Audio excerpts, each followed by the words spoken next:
পিরোজপুর মঠবাড়িয়া পাথরঘাটা বরগুনা সড়কের দেবীপুর নামক স্থানে কাঁচামাল বোঝা একটি ট্রাক নিয়ে বেইলি ব্রিজ ভেঙে খালে পড়েছে। এর ফলে মঠবাড়িয়া উপজেলা ও পার্শ্ববর্তী জেলা বরগুনার সাথে পিরোজপুরের সরাসরি সড়ক সংযোগ সম্পূর্ণ বিচ্ছিন্ন হয়ে গেছে। এতে সড়ক দিয়ে চলাচলকারী শত শত যানবাহন আটকা পড়েছে এবং হাজারো মানুষ চরম ভোগান্তিতে পড়েছেন। জানা যায়, বুধবার ভোররাতে তুষখালী মঠবাড়িয়া এলাকার ব্যবসায়ী জাকির হোসেনের কাঁচামাল বোঝা একটি ট্রাক অতিরিক্ত মাল নিয়ে ব্রিজের ওপর উঠলে ব্রিজটির একাংশ ভেঙে খালে পড়ে যায়। ঘটনার পর থেকেই দুই পারে দীর্ঘ যানজটের সৃষ্টি হয়েছে। পিরোজপুর সড়ক ও জনপথ বিভাগের নির্বাহী প্রকৌশলী মোহাম্মদ রাসেল জানান, বিষয়টি ঊর্ধ্বতন কর্তৃপক্ষকে জানানো হয়েছে। দ্রুততম সময়ের মধ্যে ট্রাকটি উদ্ধার করে যান চলাচল স্বাভাবিক করার চেষ্টা চলছে, তবে কখন নাগাদ সড়কটি সম্পূর্ণ সচল হবে তা নিশ্চিত করে বলা যাচ্ছে না।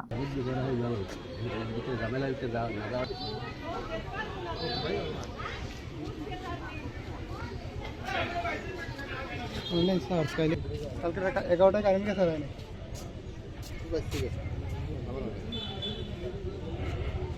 হ্যাঁ, ঘটনাস্থলে আসি বলেছি। তো এখন লাইভ দেবো না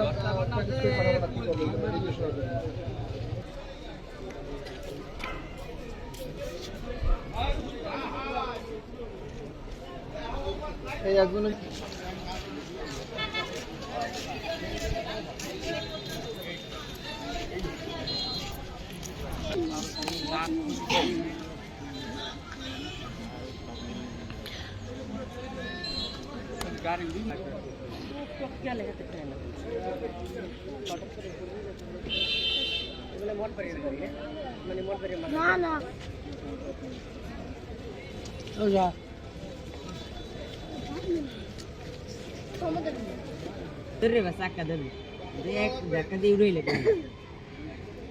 বেকুতে উড়াইলে কি কর সামনে রশি বাঁধলি রশি দিয়ে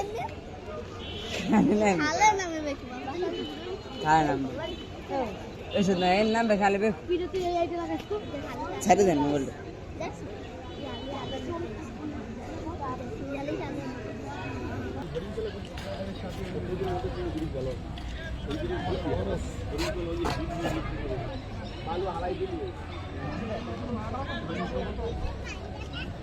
বাইরে নিয়ে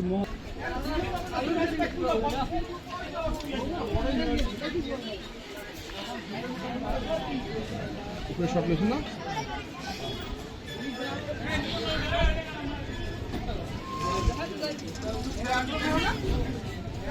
আপনি এলাকার বাসিন্দা হিসেবে একটা বক্তব্য দিয়ে যান, হবে ঠিক আছে। আমারই ভোর রাত আনুমানিক ভোর রাত